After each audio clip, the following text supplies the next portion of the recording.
Religion has convinced people that there's an invisible man living in the sky who watches everything you do every minute of every day.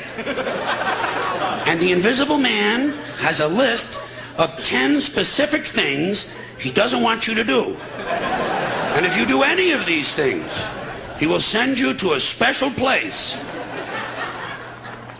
of burning and fire and smoke and torture and anguish for you to live forever and suffer and burn and scream until the end of time.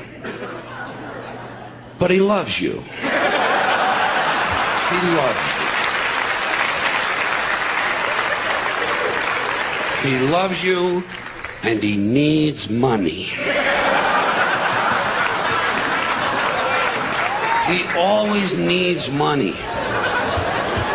He's all-powerful, all-present, all-knowing, and all-wise. Just can't handle money.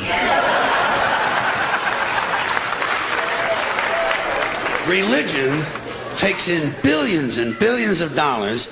They pay no taxes, and somehow they always need money. You talk about a good bullshit story. If I may be permitted a small pun, holy shit!